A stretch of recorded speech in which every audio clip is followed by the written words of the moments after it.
Happy Pride. Happy Pride, everyone. So we decided to make like a Pride special. Yes. Yeah.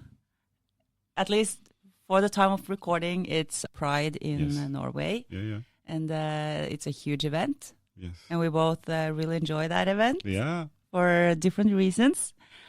One of my best friends, she's one of the board members in the Pride committee. And she said this year they are waiting for the, what is it called, like the national TV to broadcast the whole Pride festival. Yeah, I read that. I think she said that would be like the first time in history that that NRK is broadcasting what is the political word to call it? Queer event. Event? Yeah. I don't know the political right ways to say it in English, but it's for me it's amazing when I heard about that. In the queer community, Pride in Norway is like Christmas. Yeah, it's really a huge party, especially when you see it in Oslo. Is a celebration of diversity. People are really enjoying. I think it's the first city that I lived in that I never had an homophobic situation ever. Really?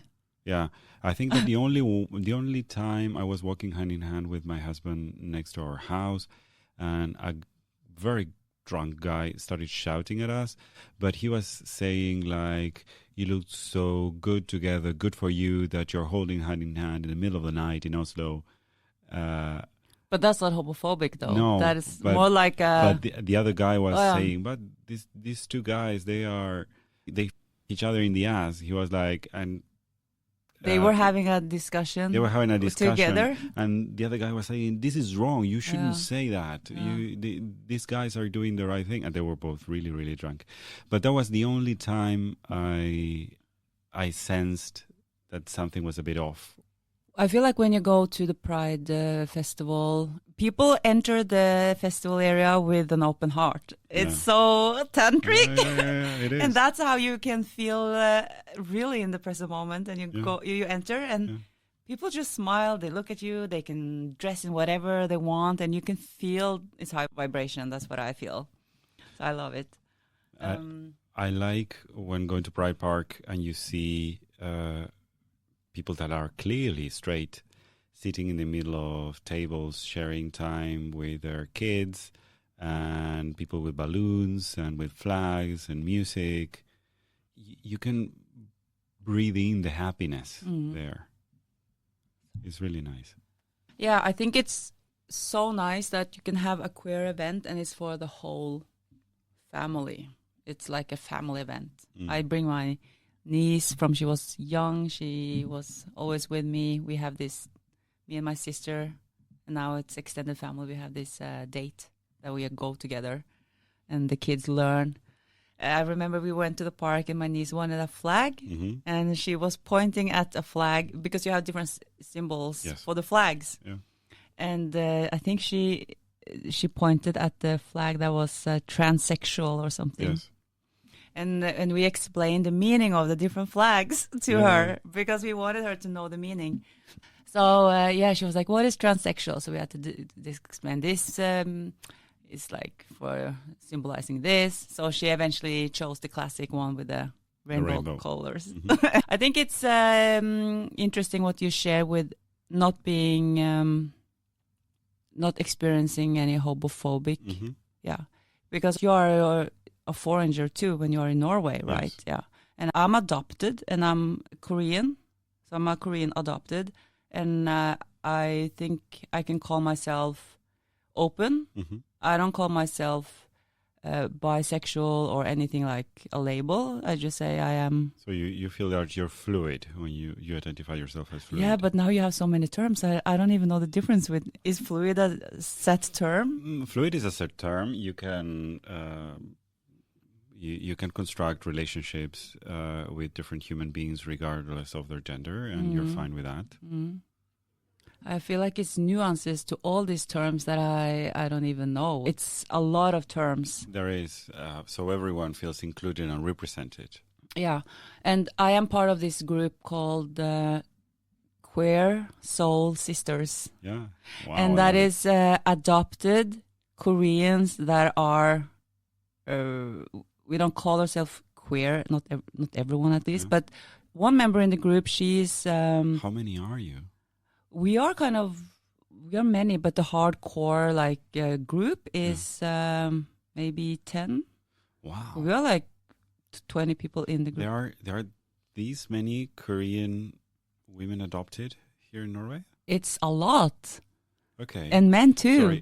Sorry for my ignorance, but it's wow. We have one man. Okay. And you have to be invited to this group by our head or our founder. We call it our founder, Siri. That's also the board member in Pride. But what's interesting with this group is you are adopted. You have to be adopted. You have to be from South Korea and some sort of queer. Yeah. And I am almost one of the original members. I was invited into this group when they were just maybe 4 or 5 members. Many years ago, and that's where I was dating a woman at the time, but I never called myself anything.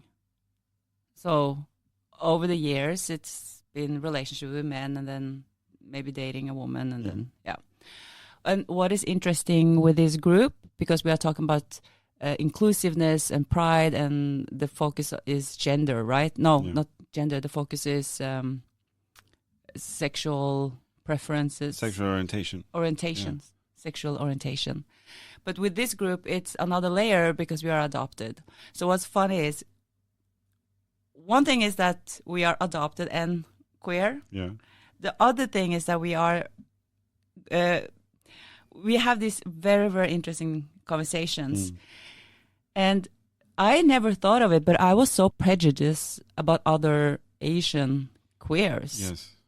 Not just queers, but Asians in general. I remember the first time she invited me to join this group. I said no, because I don't want to sit in a restaurant with like 10 other Asians, and on top of that, they are gay. Huh? So I think it took me a couple of years before I said yes to one of the events. And then when I came to this event, it just became like my second family. Of course. And to have these role models, like people that are a professor, she's sitting there and she's 10 years older than me and she's a professor. And then she tells me like she was thinking exactly the same, that she was embarrassed the first time she went through Pride Park. We always meet at Pride. And she said, I remember first time we went to Pride, I was walking with the crew, Queer Soul Sisters, and she felt uncomfortable. And that is the only time she felt uncomfortable at Pride, when she was walking with other Koreans. Yes.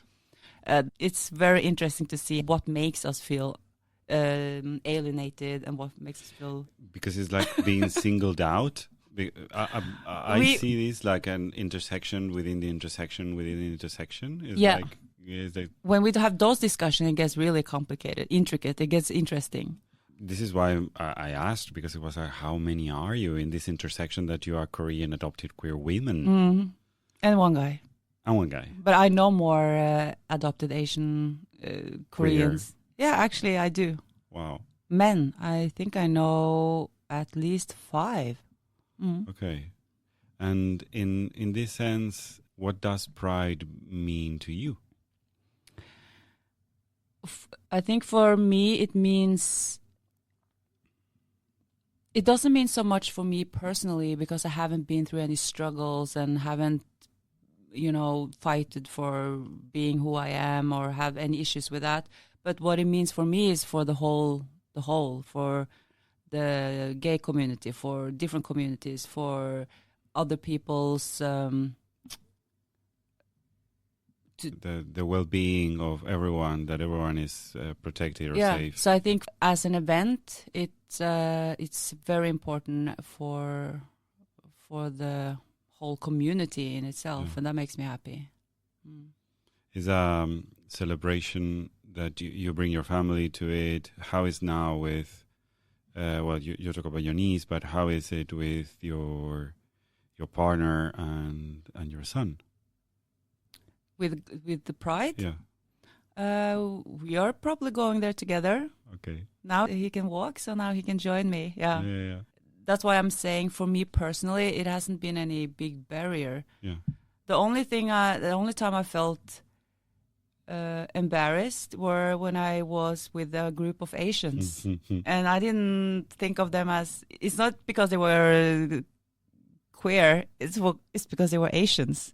That's so silly. But that is also something that is related to belonging. It happens sometimes. I had been a foreigner half of my life, actually. And when I had been in Pride in Madrid, for example, many years ago, I felt much more comfortable going with the NGO that I worked with in International Solidarity than going with the Argentinians. You did? I felt much comfortable going with people at my work than going with people from the country that I was born in. I have the sensation that this is why I talked about being singled out and being like, okay, you are but I feel like it's a different stigma around Asians. I think it's a thing about being foreigners or being singled out. Or being singled out in life. Yeah. Now for me, Pride is a celebration. When I started going to Pride marches or demonstrations, it was in Argentina, and I wore a mask so people couldn't recognize me. Was that before you came out, or I came out already, but the thing was that Pride demonstrations in Argentina were really, really political, and we were marching with lots of trans sex workers and people that were fighting for their lives. And HIV medication wasn't available for everyone in Argentina at that point. There was a political demonstration. I started to go into those marches because some people that I really care for died. And I thought I needed to be there, but also I knew that being out would have consequences at my work and with my family if people could identify that I was there. I remember the first demonstration that I went to, I went out of work, and in the elevator I put because I wore a suit to work, so in the elevator I changed myself into jogging, crammed everything into a backpack, grabbed the mask, and the building that I worked with was in the same road where the demonstration was. So I had no possibility to change myself and go into the demonstration because the demonstration was right there out in the street. So I changed myself in the elevator and I ran into... Like a villain. Into the demonstration, yeah. Like people in the Money Heist. And I felt that adrenaline rushing through my brain and my ears, like this tinnitus, this bleeping sound all the time, and until we arrived to the government house, and people were like screaming the chants and everything, and the police was really on to us.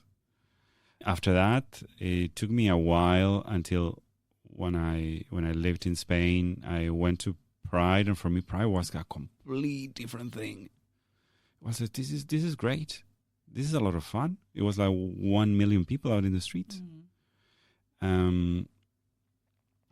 So for me, Pride had been many things, from a political demonstration to what you just told. I don't know. I went with my husband to have a beer in the Pride Park.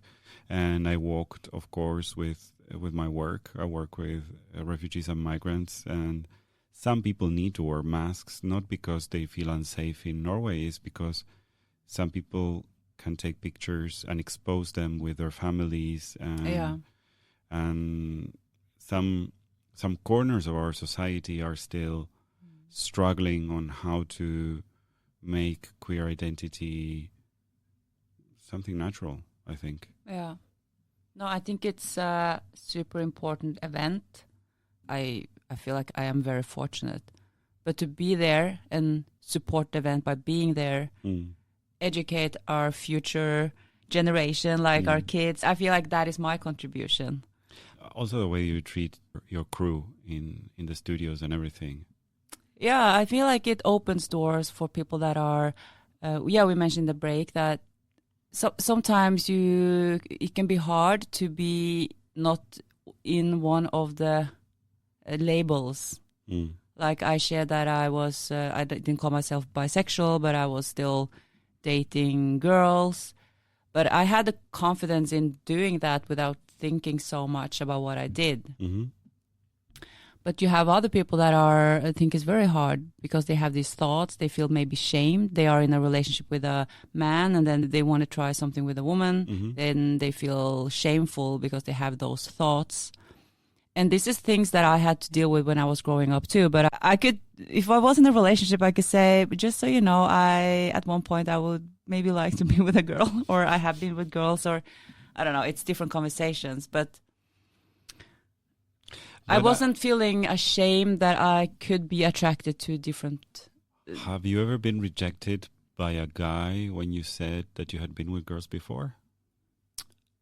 No, I don't think so. Okay, because the other way around is super hard. I think that is a different conversation, yeah. A complete different conversation. I have never been rejected because of that, but it's not like something I said, but it has happened that it was maybe okay in the beginning, and then when you are in a relationship, the person would be, do you ever feel that you are missing something in our sex life, or do you think about being with someone by the other gender? That has happened.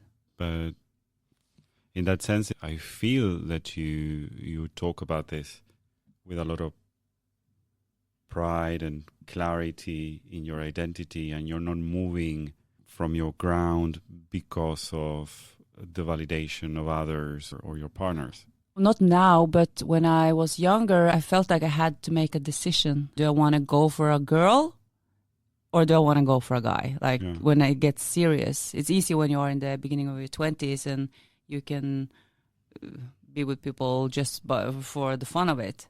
For me, you could say it was a phase because I was like dating guys when I was partying, maybe drunk, and then having a relationship with women. Yeah, you at the same time.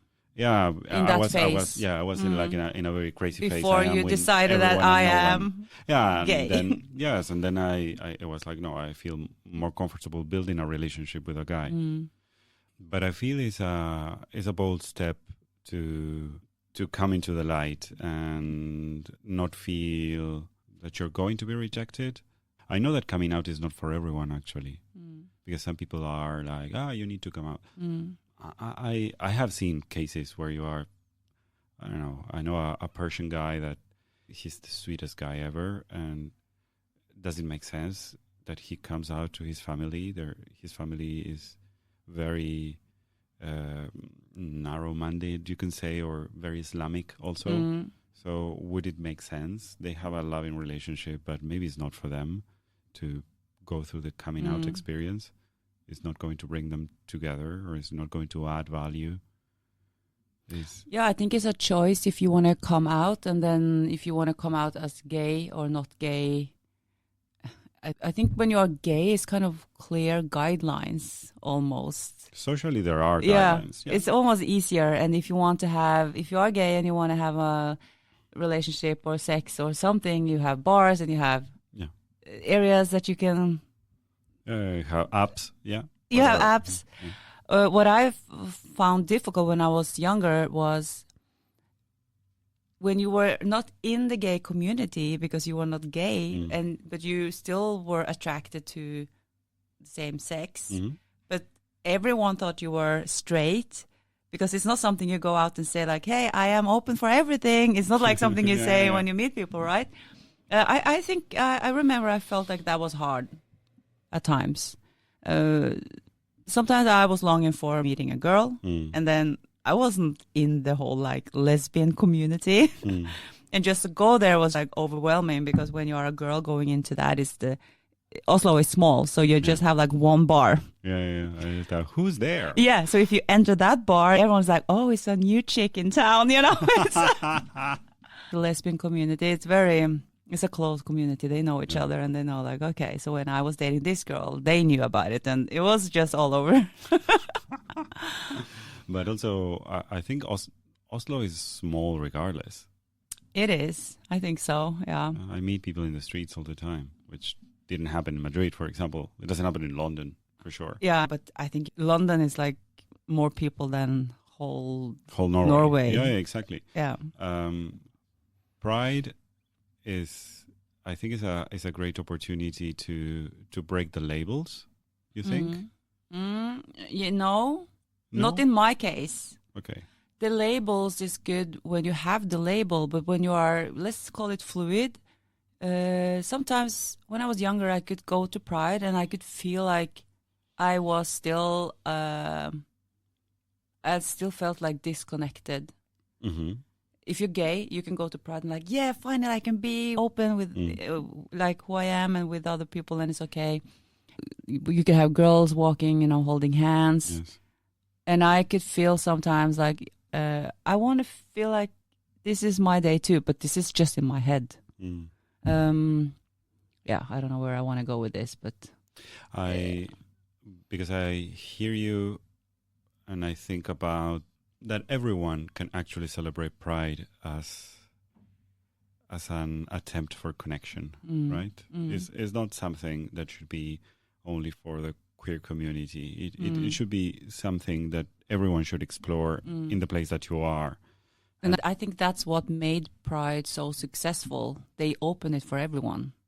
It's okay to go there with your kids. It's okay to, you have gay events, like you don't want to go to maybe some of the after parties with your family, but the main event of Pride, I think they have cracked the code of making it accessible for everyone.